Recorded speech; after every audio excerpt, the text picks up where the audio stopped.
اور رات کے اوقات میں نے صرف اور صرف اپنے رب کے لیے مقرر کر رکھے ہیں۔ یہی وجہ ہے کہ میں رات کے وقت کسی کو جواب نہیں دیتا، کسی کو رسپونڈ نہیں کرتا کہ یہ میرا اور میرے رب کا وقت ہے۔ تو وہ کہتے ہیں دل ہی دل میں حضرت عمر جو ہیں وہ خوش ہوتے ہیں کہ جو میں نے جن کو گورنر بنایا اور وہ جو ہے وہ اس طرح سوچتے ہیں، اور میرا جو گمان ہے ان کے بارے میں وہ صحیح نکلا ہے۔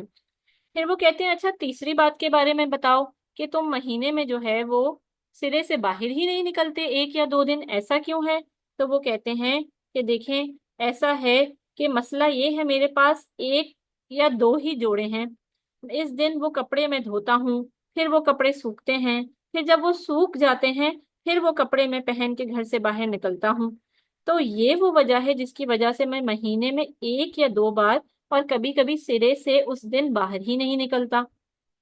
تو عمر بن خطاب جو ہے ان کو بڑا رشک آتا ہے۔ پھر وہ کہتے ہیں اچھا چوتھی کیا وجہ ہے کہ لوگ یہ شکایت کر رہے ہیں کہ تم پر غشی طاری ہو جاتی ہے اور تم اکثر بے ہوش ہو جاتے ہو؟ تو حضرت سعید بن عامر کہتے ہیں کہ جب بھی میں حضرت خبیب بن عدی کی شہادت کا سوچتا ہوں کہ میں وہاں پر کھڑا تھا اور وہ بار بار کہہ رہے تھے کہ نبی صلی اللہ علیہ وآلہ وسلم کے پاؤں میں کانٹا بھی نہ چبھے، کانٹا بھی نہ چبھے، اور وہ ساتھ ساتھ یہ بھی کہہ رہے تھے کہ میں اللہ تعالیٰ کی راہ میں جس مرضی طریقے سے شہید ہو جاؤں مجھے فرق نہیں پڑتا۔ تو وہ کہنے لگے کہ جب وہ واقعہ میرے ذہن میں آتا ہے تو میں غش کھا کے گر جاتا ہوں اور میں بے ہوش ہو جاتا ہوں، اس شرمندگی سے، اس گلٹ سے کہ میں وہاں موجود تھا اور میں ان کے لیے کچھ نہ کر سکا۔ جو ظلم ان کے ساتھ میری آنکھوں کے سامنے کیا گیا، جس نے میری پوری کی پوری زندگی بدل کر رکھ دی۔ اور آج ہم ذرا اپنا مقام دیکھ لیں کہ آج غزہ میں، فلسطین میں کیا کیا ہو رہا ہے، اور ہم میں سے آج بھی بہت سے مسلمان ایسے موجود ہیں کہ جن پہ غش کھا کے گرنا یا اثر ہونا تو بہت دور کی بات ہے، ان کے کان پر جوں تک نہیں رینگتی، انہیں فرق تک نہیں پڑتا۔ آج جب ہم سے یہ کہا جا رہا ہے کہ اسرائیل کی چیزوں کا بائیکاٹ کر دیں، تو ہمارے اوپر جو ہے وہ ایسا بھاری وقت ہے کہ لوگوں سے جو ہے اپنی پسندیدہ چیزیں نہیں چھوڑی جا رہی، صرف ایک بائیکاٹ نہیں کیا جا رہا۔ اور آپ دیکھیں صحابہ رسول صلی اللہ علیہ وآلہ وسلم کس طرح کا ایمان رکھتے تھے، کیسا کامل یقین رکھتے تھے، کیسا اللہ تعالیٰ پر توکل رکھتے تھے کہ وہ صرف ان کی شہادت کو دیکھ کر وہ اتنے گلٹ میں مبتلا ہوئے کہ انہوں نے اپنی پوری کی پوری جو زندگی تھی وہ بدل کر رکھ دی، مسلمان ہو گئے، کفار اور قریش دونوں کو چھوڑ دیا، آپ صلی اللہ علیہ وآلہ وسلم کے ساتھ قریب ترین ان کے ساتھی رہے۔ اب یہ سارا قصہ سن کے جو حضرت عمر بن خطاب رضی اللہ تعالیٰ عنہ تھے، انہوں نے اللہ تعالیٰ کا بہت بہت شکر ادا کیا اور کہا یا اللہ بہت بہت شکر ہے کہ میرا جو گورنر ہے، میرا جو ساتھی ہے، اس کے بارے میں میرے دل میں جو اچھا گمان تھا اس کو میں نے ویسا کا ویسا ہی پایا۔ حضرت عمر نے وہاں سے جاتے ہوئے 1000 دینار ان کو دیے اور کہا کہ آپ اس سے اپنی ضروریات پوری کریں اور کوئی خادم وغیرہ رکھ لیں، کوئی بندہ رکھ لیں جو آپ کی مدد کرے۔ تو اب کیا ہوا کہ وہ 1000 دینار آج جو ان کو ملے تھے، یوں سمجھ لیں آپ کہ یہ جو 1000 دینار ہیں اگر ہم ان کو آج کے وقت کے پیسوں میں تبدیل کریں تو یہ کم سے کم 8 سے 10 لاکھ روپے کی مالیت بنتی ہے۔ تو جب جیسے ہی وہ دینار لے کر اپنے گھر آئے اور ان کی بیوی نے وہ تھیلا دیکھا تو انہوں نے کہا کہ چلو اللہ تعالیٰ کا شکر ہے کہ ہم اب آپ کی خدمت کے لیے، آپ کی مدد کے لیے کسی کو رکھ سکیں گے، اور آپ جو اتنی محنت کرتے ہیں تو اللہ تعالیٰ نے ہمیں بھی بے نیاز کر دیا۔ تو حضرت سعید بن عامر ان کو کہتے ہیں میں تم کو اس سے بہتر چیز نہ بتاؤں؟ تو انہوں نے کہا کہ اس سے بہتر کیا ہے؟ تو انہوں نے کہا کہ ہم اس رقم کو اس کے پاس بھیج دیں کہ جب ہمیں اس کی ضرورت پڑے تو وہ ہمیں مل جائے۔ تو انہوں نے کہا اچھا ایسا بھی ممکن ہے کہ ہم اس رقم کو کسی ایسے کو دے دیں کہ جب ہمیں اس کی ضرورت پڑے اس وقت یہ ہمیں مل جائے؟ تو انہوں نے کہا کہ ہاں بالکل، کیوں نہ ہم اس کو اللہ تعالیٰ کی راہ میں صدقہ کر دیں۔ تو بیوی نے کہا ہاں یہ تو بڑا بہترین آپ کا مشورہ ہے، ٹھیک ہے ہم ایسا ہی کریں گے۔ آپ یہ دیکھیں کہ اگر آج ہمارے شوہروں کو، ہمارے والد کو، ہمارے باہی کو گورنمنٹ کی طرف سے 10 لاکھ روپے دے دیے جائیں اور وہ گھر آ کر ہم سے یہ کہیں کہ ہم یہ سارا کا سارا پیسہ صدقہ کریں گے، تو ہم فوراً کہیں گے کہ ہاں آپ کچھ تو صدقہ کر دیں۔ لیکن باقی نہ کریں بھئی ہمیں گھومنے جانا ہے یا فلاں جگہ سیل لگی ہے یا میں تو کب سے یہ سوچ رہی تھی کہ فلاں فلاں کام کروں گی، یا ہم کہیں گھوم پھر کے آ جاتے ہیں۔ آپ اس وقت کے لوگوں کا کامل ایمان دیکھیں کہ ان کے شوہر نے جیسے ہی انہیں کہا کہ ہم یہ پیسہ صدقہ کر دیتے ہیں، انہوں نے لمحہ بھر بھی نہ سوچا اور فوراً یہ کہا کہ یہ تو بڑا آپ کا اچھا مشورہ ہے، چلیں ٹھیک ہے ہم ایسا ہی کرتے ہیں۔ اور پھر حضرت سعید بن عامر کو جب بھی یہ کہا جاتا کہ آپ آرام سے اور سکون سے آخر کیوں نہیں رہتے، جو مال اللہ تعالیٰ نے آپ کو دیا ہے آپ اس سے اپنے اوپر خرچہ کیوں نہیں کرتے،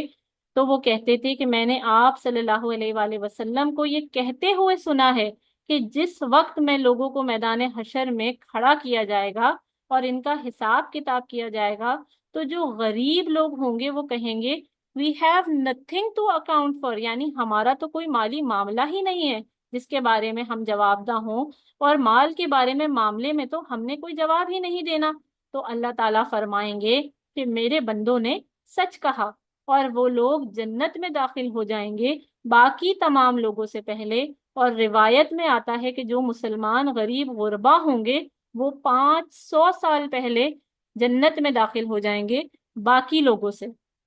سبحان اللہ۔ تو یہ ہے وہ صحابہ کرام کہ ایک جان دیتے وقت اپنی جان کو نچھاور کر رہے ہیں نبی صلی اللہ علیہ وآلہ وسلم پر، اللہ تعالیٰ کے لیے شہادت کے لیے خندہ پیشانی سے تیار ہیں، اللہ تعالیٰ کے لیے 2 رکعت سکون سے نماز پڑھتے ہیں۔ اور دوسرے وہ صحابی ہیں کہ وہ ان کی شہادت کو دیکھ کر ایسا اپنے اوپر اثر لیتے ہیں کہ اپنی پوری زندگی کو تبدیل کر دیتے ہیں، مسلمان ہو جاتے ہیں۔ اب اس میں ہمارے لیے کیا سبق ہے؟ ہمیں کن چیزوں پر دھیان دینا چاہیے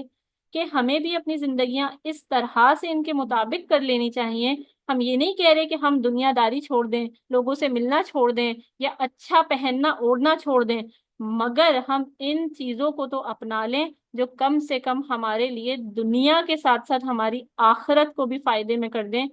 وہی اصل جگہ ہے۔ ان قصوں سے، ان کہانیوں سے ہم یہ سبق سیکھ لیں کہ ہم ایسی چیزیں ان قصوں سے اپنے لیے نکال لیں کہ جو چھوٹی سی زندگی ہے، تھوڑا سے وقت کی زندگی ہے، لیکن جو آخرت کی زندگی آنے والی ہے وہ کبھی نہ ختم ہونے والی زندگی ہے۔ تو پھر ہم وہاں کے لیے اس دنیا میں کیا ڈپازٹ کر رہے ہیں، ہم کیا جمع کر رہے ہیں، ہماری ساری محنت، ہمارا سارا پیسہ، ہمارا سارا وقت کہاں لگ رہا ہے؟ کیوں نہ ہم اس وقت میں سے تھوڑا سا وقت اس جگہ کو دے دیں، اس مقام کے لیے ڈپازٹ کر دیں کہ جہاں وہ دنیا جو کبھی ختم نہیں ہوگی، جہاں ایسا اجر دیا جائے گا کہ ہم سوچ بھی نہیں سکتے۔ اللہ تعالی ہم سب کو یہ توفیق دے، آمین ثم آمین۔ سبحانک اللہم و بحمدک اشہد ان لا الہ الا انت استغفرک و اتوب الیک۔ سبحان ربک رب العزت عما یصفون وسلام علی المرسلین والحمد للہ رب العالمین۔ السلام علیکم ورحمۃ اللہ وبرکاتہ۔ وعلیکم السلام ورحمۃ اللہ